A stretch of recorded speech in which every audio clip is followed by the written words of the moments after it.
datang. Pada kesempatan kali ini saya akan menerangkan bagaimana cara mencari uji normalitas, khususnya uji normalitas di LeForce menggunakan Microsoft Excel. Sama dengan seperti perhitungan sebelumnya, kita tetap harus mempersiapkan serangkaian data dahulu. Ya, sebagai contoh, misalnya saya akan mengambil data dari buku karangan saya sendiri, yaitu Statistika Terapan dalam Penjelasan Bidang Olahraga, aplikasi Microsoft Excel dan SPSS, dengan penerbitnya dari Publish. Ya, kita lihat di sini serangkaian data itu kita ambil dari halaman 18, sama dari perhitungan rata-rata cuman baku ya pada video sebelumnya. Halaman 18, kita lihat pada halaman 18. Ini datanya. Ya, ada dua data, angkatan 2012 dan 2012 ya. Kemudian setelah itu kita menuju ke halaman di sini, halaman 57. Bagaimana cara menunjukkan uji normalitas. Ya, jadi normalitas itu digunakan untuk menemukan pengujian distribusi normal dari suatu data yang berbeda. Jadi data itu berdistribusi normal atau tidak, intinya itu. Yang pertama ada uji cuci kuadrat, ya, kemudian ada uji LeForce. Ya, di sini akan terangkan saya uji LeForce dengan langkah-langkah menggunakan Microsoft Excel. Jadi kita harus membuat di Excel itu serangkaian data dan tabel penolong seperti ini terbentuknya. Ya, jadi kita mulai menghitung. Misalnya di sini saya sudah menyiapkan serangkaian data di sini. Data yang tadi, yang teratas 50 sudah ada. Nah, di sini kemudian kita mulai menghitung, kita kopikan data ini ke data sebelahnya saja. Jadi di sini data normalitas ini. Kita copy semua. Di normalitasnya ya.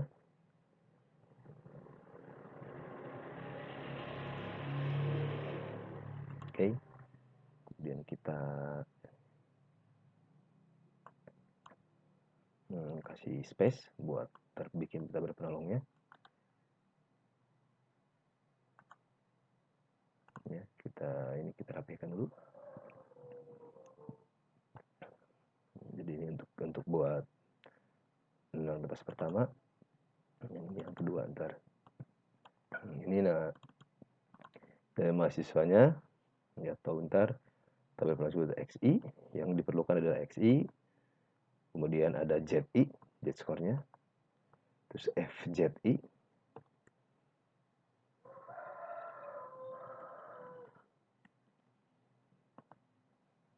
ya. Ini XZI, jadi itu dilihat dari sini. Dari lihat tabel penolong ini ada ZI, FZI, SZI, dan FZI dibilang SZI ya. Kita ikuti saja. SZI.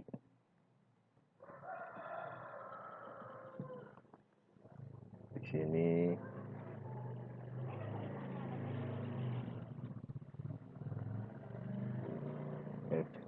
FZI dikurang SZI.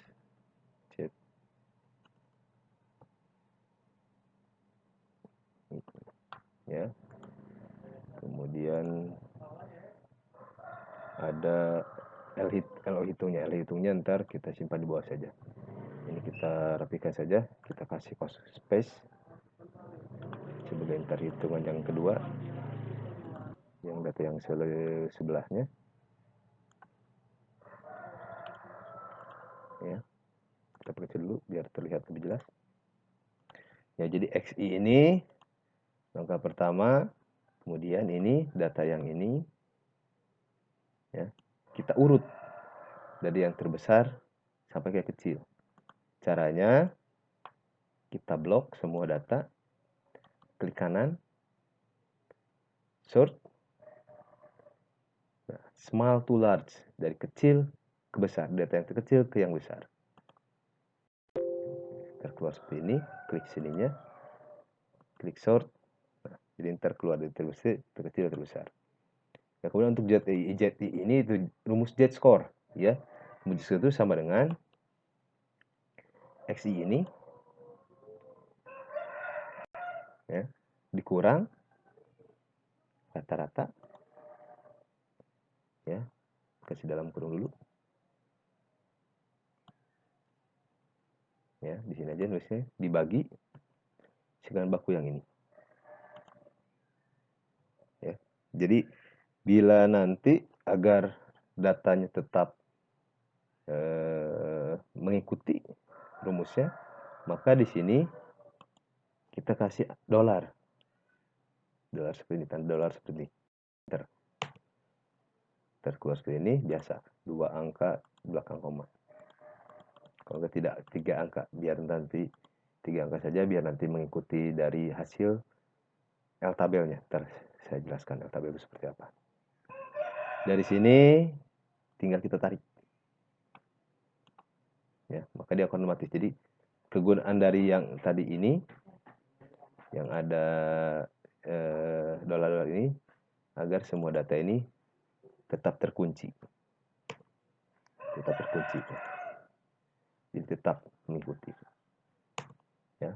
Terus ya, setelah ini, tapi hati-hati, pokoknya rumusnya dalam menggunakan Excel, hati-hati rumus, jangan sampai salah rumus satu, kacau semuanya, ya. Setelah ini FZI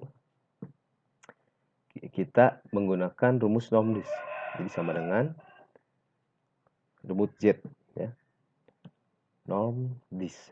Nah, ada yang ini, ada banyak, tapi awas hati-hati, pakainya yang ini. Maaf, bukan yang ini, bukan yang di sini, sorry, yang NOMDIS Z, pokoknya NOMDIS Z, bukan yang NOMDIS.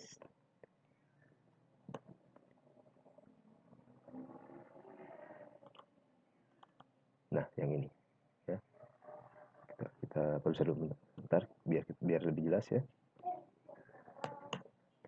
Kita jelas rumusnya, kita periksa dulu, sama dengan nom yang ini, NORMSDIST.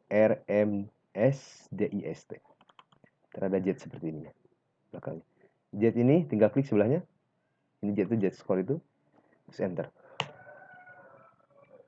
ya. Buat lagi 3 angka di belakang koma. Setelah ini satu cukup, tarik lagi seperti biasa. Oke. Selalu SJT itu 1 dibagi 20. Ya, 3 angka di belakang koma. Setelah ada, tarik lagi. Intinya ini nilainya pasti beda-beda, tapi intinya di sini pasti 1. Yang artinya 20 dibagi 20. Jumlah sifat 20 pasti 1. Ini pasti 1. Ya. Kalau secara uji nomor seperti ini, yang harus diperhatikan, di sini datanya, kalau ini pas dikurang ini, pasti aslinya ada min.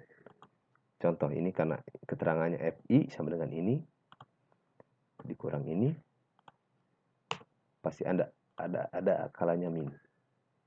Nah, dalam uji normalitas, min ini tidak dihitung. Ya, jadi caranya agar menghilangkan min, kita angka minus itu kita gunakan rumus sama dengan ABS, ya.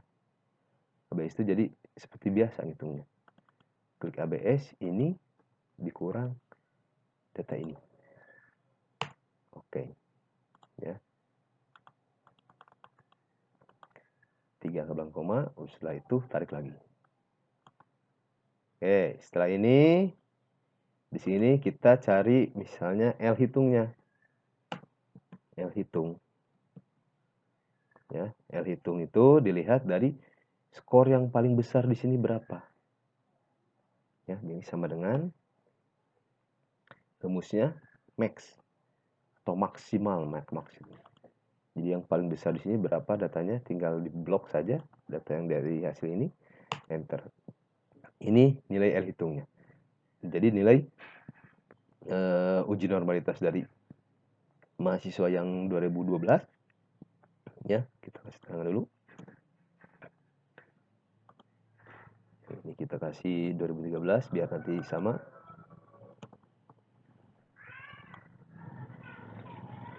Ya, nah ini L hitungnya. L tabel, jadi pembandingannya antara L hitung dan L tabel. Ini L tabel. L tabel lihatnya pada tabel L tabel Lilliepors. Saya sudah siapkan di sini, di dalam buku saya sudah ada.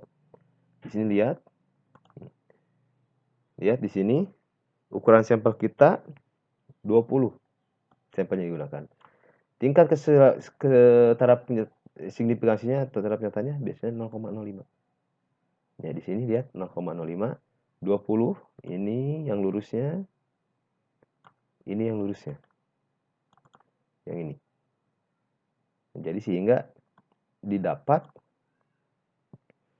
nilai L hitungnya itu sebesar 0,19. Ya, kita bagi ke Excel, L hitungnya berarti 0,190. Ya. Oke. Ya, ini yang angka ini sama. Tapi harus diperhatikan kalau ini sudah jadi sebenarnya enak, gampang ya. Kita tinggal ini, masukkan saja ini, copy ke sebelahnya. Large to small, small to large. Sama kayak tadi, klik ininya juga. Dari yang terkecil sampai terbesar ya. Yang jadi masalah di sini biasanya ini nih. Kalau di sini rumus dari dolar tadi. Ya, yo. Ini pasti ngikutnya ke sini, ke sebelah. Ya, maka dari ini lihat ini K2 ininya, lihat. K2 C-nya di sini, maka tinggal ganti saja ininya K. Ya, jadi kita rubah. Jadi yang ini K rubah ke sini. Yang ini juga sama. Ini yang simpangan baku yang ini. K. Ya, enter. Setelah enter, kita ulangi lagi. Cukup ini aja. Jitnya. Jadi karena ini satu rumus cukup, tarik lagi ke bawah, kita rubah semuanya. Di sini juga langsung terlihat bagaimana rumus ininya langsung otomatis ada. Ya kalau yang ini, bisa ini sama ini cukup tadi sekali, tinggal paste dari sana sudah ini. Yang perlu diperhatikan ini. Rumus ini awas salah. Ya, setelah ada ini misalnya contoh kita interpretasikan datanya. Ya kita ambil salah satu contoh aja yang ini. Ya, jadi contoh yang ini kita kopikan. Biar rapih nih kita ginikan dulu biar rapih nih. Biar nanti ini dimasukkan di dalam Microsoft Word buat ini menyimpulkan datanya ya. Oke, biar sudah ini data yang ini ya, ntar kita kopikan ke ini ke Word. Cukup seperti copy misalnya. Saya sudah siapkan Word-nya.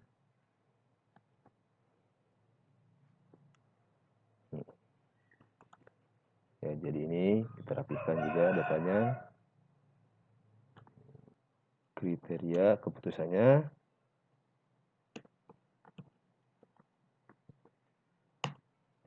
Jika L hitung lebih besar yang lebih kecil daripada L tabel, maka data berdistribusi normal. Terus yang kedua, jika L hitung lebih besar daripada L tabel, maka data berdistribusi tidak normal. Ya. Dari data di atas kita lihat bahwa L hitungnya sebesar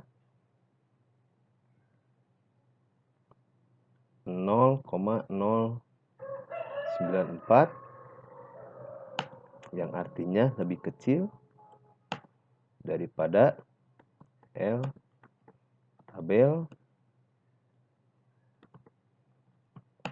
sebesar 0,190.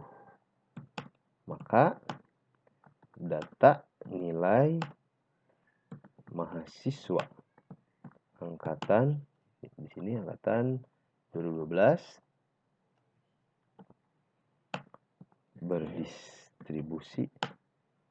berdistribusi normal, ya. Oke, mungkin itu tata cara perhitungan uji jabatan menggunakan Excel dan bagaimana menentukan kriteria keputusannya, apakah data tersebut berdistribusi normal atau tidak. Ya, untuk yang 2013 data yang tadi yang ini, yang sebelahnya sama juga, kita tinggal copy paste ke Excel untuk nanti perhitungannya. Oke, mungkin cukup sekian. Terima kasih.